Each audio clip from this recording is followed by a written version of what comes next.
Two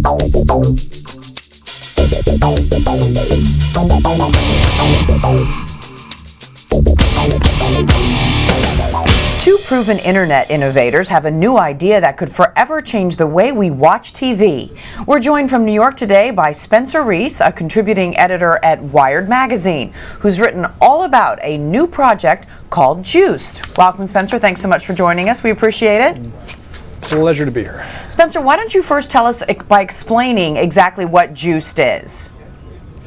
Well, there's a big category that's called internet television that includes everything from YouTube to what the networks are doing to put their own programming on, to a lot of very ambitious sort of global platforms, and this is certainly in that latter category. It's an attempt to create basically a whole new platform to put everything from music videos to 2-hour-long movies on an instant streaming platform supported by ads. It's completely like nothing you've ever seen before. How much will it cost?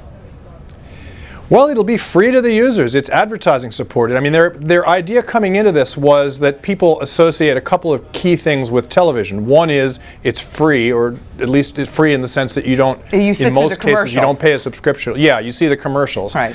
Secondly, it's got instant channel flip, so you can go boom, boom, boom, just like you do with your and so what they tried to do was to come up with a system that matches those two key things, and they've done pretty well. It's pretty amazing. So when you talk about that there will be ads there, is it going to be the traditional commercials like we are used to in watching TV? Not exactly, because you see, the thing about the internet is it gives you that interactivity, the ability to kind of decide how long something's going to be or how short it's. So the model they're looking at is something like, if let's say you were going to look at a half-hour show, you'd get a little thing at the start that would say, brought to you by Philips, and then halfway through you'd get a little tease, a thing that might look somewhat like a commercial, but the idea would be to get you to click on it and get you to stay with it, and you might even end up staying with it for more than 30 seconds, or you might end up less. You'd be able to choose, and then at the end it says, thanks for being here from Philips. And right. So it's a kind of quite billboarded. Different model. Yeah. Yeah, the 30-second, it's not the 30-second ad, that's right. for sure. Right. That's Now, Spencer, difference. we have internet TV, so what makes this different? How is Joost different from what's already out there and available? It uses a technology called peer-to-peer, which you might have seen if you've seen something like Skype, the global phone system. What that does is, instead of having a big fat server somewhere that has to send the video signal from a computer someplace on the planet all the way to your little computer whenever you decide to watch it, it sets up a network of so-called peers, which includes your computer and everybody else who's on that system, which might be your neighbors or your people nearby. And each of those computers is used in an active kind of a way to spread the signal out and avoid the necessity of having that big, giant, very expensive computer somewhere streaming the content to you, which turns out to be rather expensive. Now, Spencer, let's talk about copyright issues, because, of course, that's a big concern for folks who are giving us this entertainment. And we know that YouTube just recently got into a lot of trouble and had to take several things off of its site, asked by Viacom. So could this be the same problem that we might see with Joost?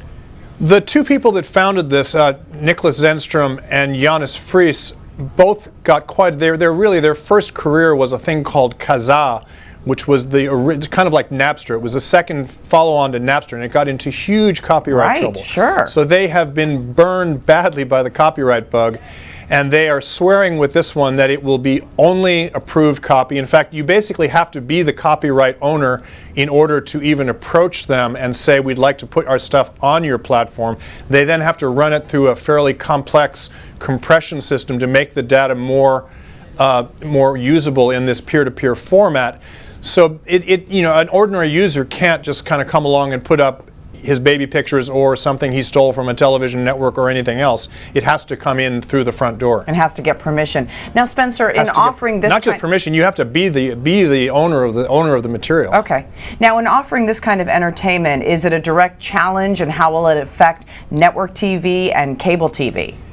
Well, in their theory, it's a challenge to the cable providers. It's not a challenge at all. I mean, they would love nothing better than to have ABC and CBS and everybody else putting their stuff on their platform. The people it's a challenge to are the cable providers, who right now are the distribution network for network and other television. But they've even thrown in a sweetener for them, which they've said, look, if you want to install our system on your cable system for your broadband subscribers. So if you're an internet, if you're a Comcast subscriber, you'd be able to use the Joost technology to see the same television that you now see through the cable box. So and in fact, it'll even run on a cable box. So Spencer, obviously the convenience is you can see it whenever you want. Correct. This is a classic anywhere, anytime.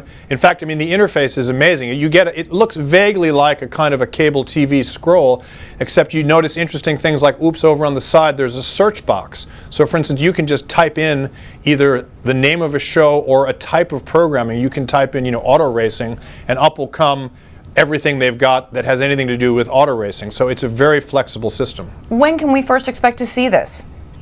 You can see it now. You can go to Joost.com and sign up. It's in what's called beta testing, which means it's not officially been launched. And who's that target audience that it's testing? They're targeting 18 to 34 males, and there's a specific, it's not for, the usual reason for that is commercials and advertisers like it, but in this case, because it's an internet-based platform, they feel that technological early adopters are going to be their best bet. They also wanted to focus their programming a little bit. In theory, this will someday have everything for everybody, but right now they're hoping to focus on that audience so they can get sci-fi and auto racing and things like that will appeal to that audience. Terrific. Spencer Reese, thank you so much for joining us. We do appreciate it. My pleasure.